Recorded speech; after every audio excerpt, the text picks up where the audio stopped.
Good evening. Welcome to California Today. I'm David Lam, sitting in for Liang Zhang. Here's a preview of some of today's stories. After a month-long strike, UCs and union members have reached an agreement. New contracts will now include pay increases for all academic workers. The holidays are always the busiest time of year for airports.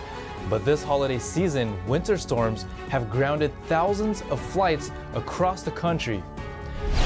Authorities in Los Angeles say they seized enough fentanyl to kill nearly half of the state's population. We'll bring you the latest numbers from the DEA. The University of California reached an agreement with union members, ending a month-long strike. All academic workers will get a pay increase. UC academic workers ended a nearly 6-week strike on Friday, a strike that unions described as the biggest work stoppage ever at a U.S. institution of higher education. Union representatives said a majority of striking graduate students and teaching assistants approved 2 contracts to formally end the work stoppage. Wages would rise up to 66%, with all workers seeing a boost in pay. They also said the contracts would improve benefits to help workers cover childcare expenses, health costs, and international students. In a statement, Letitia Silas, Executive Director of System-Wide Labor Relations, said, "Today's ratification demonstrates yet again the university's strong commitment to providing every one of our hardworking employees with competitive compensation and benefit packages that honor their many contributions to our institution, to our community, and to the state of California." Thousands of academic workers went on strike at UC campuses throughout the state on November 14th. They formed picket lines and staged noisy protests to demand better wages for teaching assistants and others. The walkout disrupted final exams, study sessions, and paper grading. The new agreements cover about 36,000 workers, many of whom make as little as $24,000 annually. By the end of 2024, the minimum pay for teaching assistants will be at least $36,000. with higher pay for students on campuses in particularly expensive cities. Graduate student researchers will make at least $40,000. Workers can get childcare subsidies of more than $2,000 a semester. Other benefits include 8 weeks of paid leave and accommodation for those with disabilities. The new contracts will take immediate effect and run through May 31st, 2025. About 200,000 holiday travelers are expected to fly out of LAX per day during the year-end holiday season. LAX staff believe this will mark a return to mass travel, not seen in the past few years. Hundreds of thousands of travelers took to the skies this holiday season. Officials at LAX, the second busiest airport in the United States, said numbers are returning to pre-pandemic levels. Right now, we're about 85% compared to those pre-pandemic numbers, so that's very encouraging. We know that folks are ready to get out, they're ready to travel again, and we just hope that that trend, those numbers continue to go upward. Last week, airlines canceled more than 3,800 U.S. flights on Thursday and Friday. This year, extreme weather coincided with the start of a holiday travel season. Well, anytime folks are traveling during the winter holidays, weather is always a factor. We know that storms can settle in across many cities in the U.S., and we're going to be seeing that starting tomorrow and through the weekend. Right now, LAX is still running about 90% on time, but that could definitely change as those storms roll in. You know, that begins a ripple effect. A few unlucky travelers faced delays and cancellations. So actually I was supposed to fly out yesterday, but I got a text message saying that my flight had been canceled completely. And I was like, okay, well, what does that mean? So I had to go back and book a flight for today, which luckily they didn't charge me extra or anything. But yeah, I was supposed to be home yesterday. Other travelers flying into LAX faced winter storms that rained on their travel plans. We had paid for a really expensive hotel in New York tonight, which we were looking forward to getting to in the early hour and going for dinner and whatnot. But now we won't get into Newark until midnight, so we won't get to where we're going until about 1. So, but that's okay because we're very excited to be here anyway, and it is what it is. Can't do much about it. So, yeah. According to LAX officials, Friday was the busiest during the holiday season. Disruptions to Christmas Day travel continued into Monday morning, with flight cancellations over 1,800 as much of the U.S. reels from the impact of the powerful winter storm. Flight-aware data shows that there were also about 3,600 flights delayed in the U.S. Monday morning. A day earlier, on Christmas Day, delays totaled over 7,500 and over 3,000 flights were canceled. Storm Elliott was termed a once-in-a-generation storm by some forecasters. At least 38 people have died, and hundreds of thousands were left without power this Christmas. The storm swept through much of the United States and parts of Canada. It brought freezing temperatures, flash floods, and blizzards. Ahead of the holiday weekend, around 73% of the U.S. population was under various types of winter weather advisory or warning. Some regions have now lifted their winter storm warnings, but much of the eastern part of the country is expected to remain in a deep freeze into tomorrow. Now, in Los Angeles, authorities seized enough illegal fentanyl to kill a large amount of California's population. NTD's Jason Blair brings us the latest numbers reported by the DEA. In 2022, authorities in Los Angeles have seized 38 million doses of fentanyl, enough to kill almost half of California's population. That number also accounts for 10% of the illegal fentanyl confiscated nationwide. And in the entire U.S., the DEA seized about 379 million fentanyl doses in 2022. DEA Los Angeles Special Agent in Charge Bill Bodner said, "As people prepare to celebrate the holidays and gather with friends and family, let us be mindful of the fentanyl threat that is destroying families across the nation and leaving empty seats at the dinner table this year." According to officials, most of the illegal fentanyl in the U.S. is from cartels in Mexico using chemicals from China before being trafficked across the border. Bodner added that Los Angeles is a major transshipment hub for fentanyl and other drugs, and we continue to see massive amounts of addictive drugs flooding our neighborhoods. These seizures represent our tenacious efforts to make our communities safer and our ongoing commitment to save lives. The DEA describes fentanyl as a synthetic opioid 50 to 100 times more powerful than morphine. Fentanyl pills are often disguised and sold by drug dealers as prescription medication like Percocet. The agency says that according to laboratory testing, 6 out of every 10 pills potentially contain a lethal dose of fentanyl. This has led to accidental overdoses of people who didn't realize they were taking the powerful opioid. Jason Blair, NTD News, California. Last week, Nancy Pelosi held her last press conference as House Speaker. Now that Republicans have taken back the House, one fellow California representative is looking to replace her. But the Republican candidate needs to gain enough support. On Thursday, Nancy Pelosi met with the media in a formal press gathering for what could be the last time as Speaker of the House. My goal and my wish is that the members, that our new leadership in the House, based on the foundation that we have laid, or forming their own approach, will do even better than the significant legislative successes that I have had as Speaker of the House. Thank you all. Happy holidays. Merry Christmas, Happy Kwanzaa, Happy Hanukkah, whatever you celebrate, enjoy your families. Thank you. Pelosi has served under the last 3 presidents as House Speaker. She says the hardest task she faced was sustaining the presidential veto while being in the House minority. Meanwhile, House Minority Republican leader Kevin McCarthy told Senate Republicans at a luncheon on December 21st that they should have faith in him to lead the House Republican majority in the next Congress. According to The Hill, one GOP senator said McCarthy, quote, "acknowledge it's going to be hard to run the lower chamber of Congress with only a slim 5-seat majority." McCarthy's meeting with GOP senators came as he faces challenges to secure the needed votes to become the next House Speaker. Republicans are projected to hold a 222 to 212 majority when a floor vote takes place in January. McCarthy would need to secure 218 votes to be elected Speaker.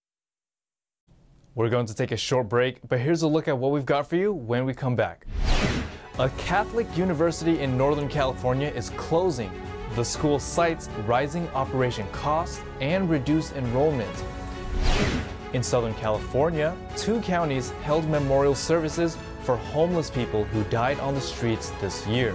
The services aimed to bring awareness to the increase in homeless deaths. And a small Christmas miracle took place last week. Around 3 dozen puppies survived a car crash on their way to a San Diego shelter. That and more on California Today.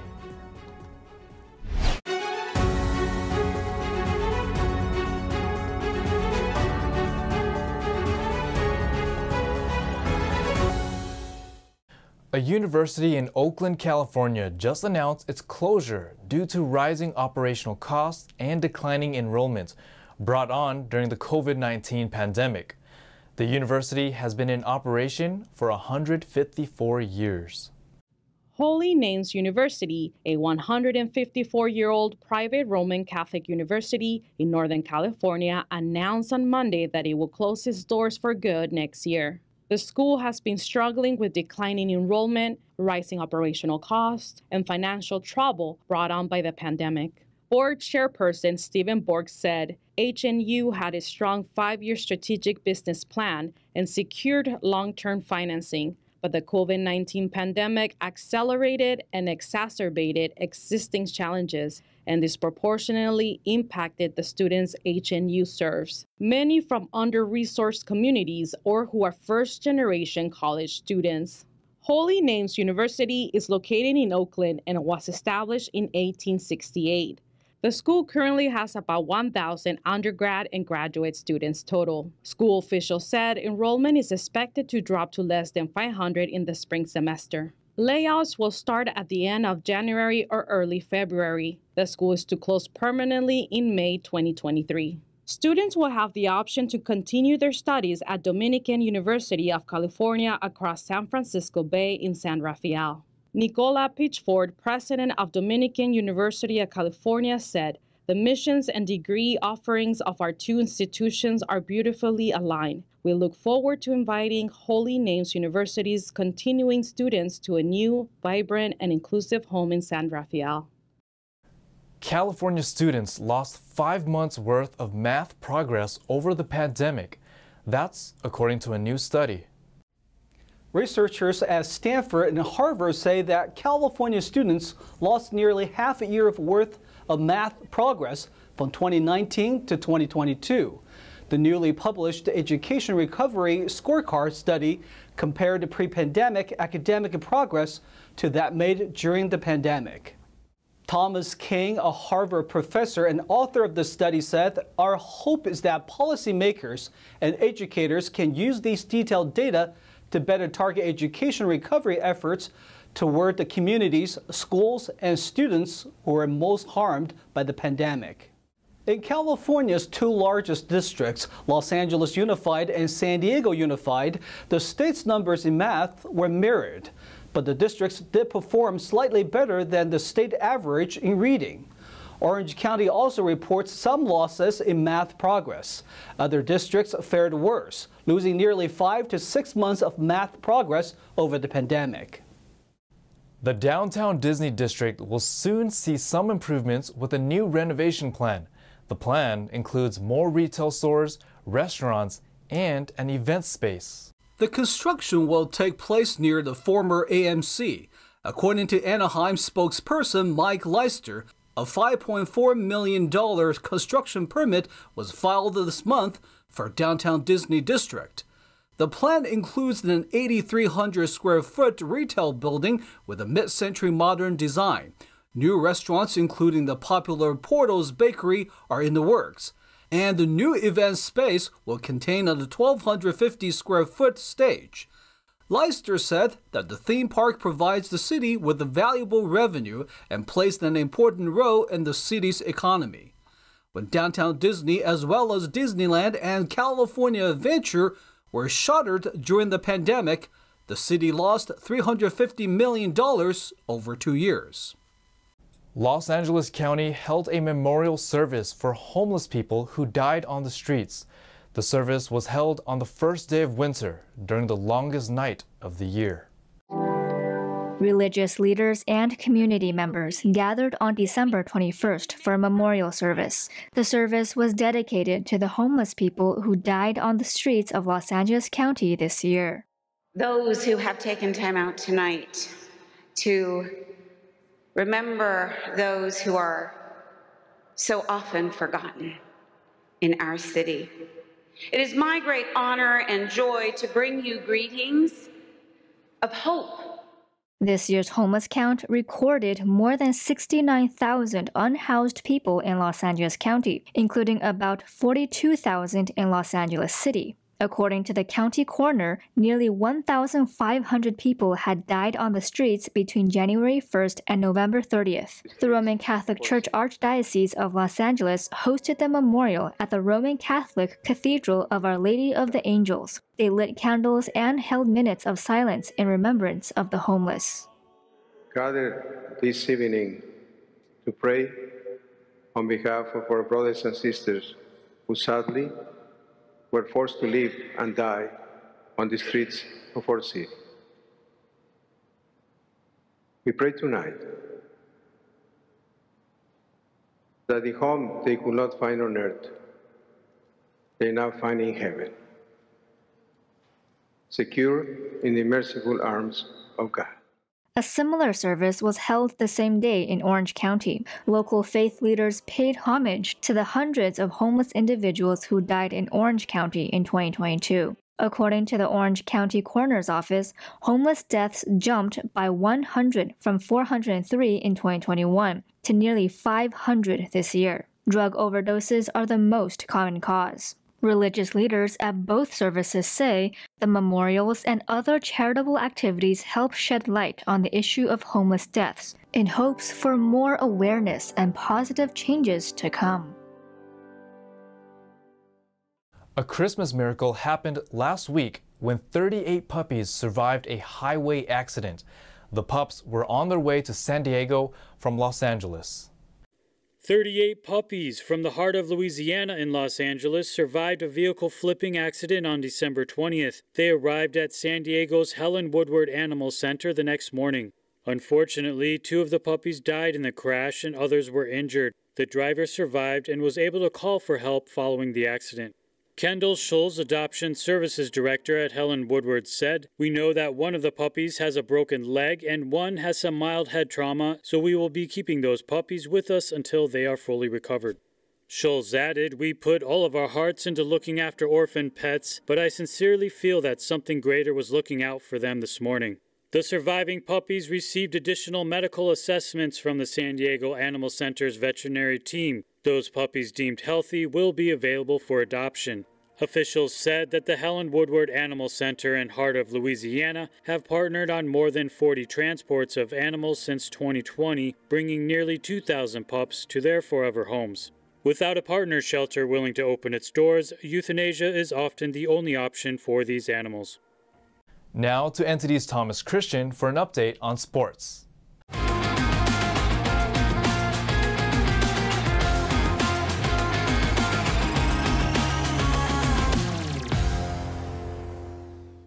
I'm Thomas Christian, giving you the California Today Sports Roundup. Cam Akers ran for 3 touchdowns, Baker Mayfield connected with Tyler Higbee for 2 more, and Los Angeles thoroughly embarrassed Denver at SoFi Stadium. Akers ran for 118 yards on 23 carries, becoming the first Los Angeles running back to crack the 100-yard mark this year. Mayfield picked apart the Broncos to the tune of 24 for 28 passing for 230 yards. It was a season high point output for the Rams, who led 31-6 at the half and never looked back. Broncos quarterback Russell Wilson was 15 of 27 for 214 yards and 3 interceptions in his first game back after missing one due to a concussion. Rams 51, Broncos 14. Brock Purdy hooked up with George Kittle for 2 touchdowns, and San Francisco stretched its winning streak to 8 games with a victory over Washington at Levi Stadium. NFL sack leader Nick Bosa had 2 more to raise his season total to 17.5 sacks and forced a fumble for the Niners. Purdy completed 15 of 22 passes for 234 yards, 2 touchdowns, and 1 interception for San Francisco. Kittle caught 6 passes for 120 yards and has 4 scoring receptions over the past 2 games. Washington quarterback Taylor Heineke was 13 of 18 passing for 166 yards, 2 touchdowns, and 1 interception. He was pulled in the 4th quarter of this blowout for Carson Wentz, who entered for the first time since a Week 6 finger injury and completed 12 of 16 passes for 123 yards and 1 touchdown. 49ers 37, Commanders 20. Now swinging to the 2 California teams that played in the NBA's annual slate of Christmas Day games. Luka Doncic scored 32 points, Tim Hardaway Jr. had 16 of his 26 in a huge 3rd quarter for Dallas, and the Mavericks beat the Los Angeles Lakers 124-115 on Sunday. Dallas took its first lead during a 51-point 3rd quarter, the highest scoring quarter on Christmas in NBA history and a league best this season. LeBron James scored 38 points, 1 shy of his season high, and the Lakers led by 12 early in the 3rd before the Mavericks took over. The 37-year-old James's 7-game run of at least 30 points is the longest active streak in the NBA. Russell Westbrook scored 17, and Austin Reeves had 16. Mavericks 124, Lakers 115. The Warriors' Jordan Poole scored 32 points, highlighted by an emphatic one-handed slam off a pass from Draymond Green in the 3rd to outduel Ja Morant before being ejected early in the 4th, and the Warriors beat the Memphis Grizzlies 123-109 on Sunday night in a rematch of the Western Conference semifinals, also won by Golden State. Facing a Grizzlies team that is healthy at last and using its regular lineup, tensions were high just like the playoff round 7 months ago, sans Stephen Curry. Poole was tossed for the first time in his career with 9 minutes and 20 seconds left, and Golden State had 6 technicals. Morant scored 36 points in the Grizzlies' first Christmas Day game in 28 seasons as a franchise. Klay Thompson added 24 points and 9 rebounds, Dante DiVincenzo added 19, and Ty Jerome came up big off the bench for 14 as the Warriors played their 10th straight Christmas Day game. Warriors 123, Grizzlies 109. And that's all for sports. That's all we've got for you tonight. We'd like you to join us again on California Today every weekday at 8:30 p.m. Make sure to check out our broadcasts on our California Today webpage. You can find it at ntd.com/California-today. You can also find all of our top latest clips there, ready to share with friends and family. Send us a message on Twitter, Facebook, or Instagram, or through our email, california.today@ntd.com. I'm David Lam, sitting in for Liang Zhang. Have a wonderful evening.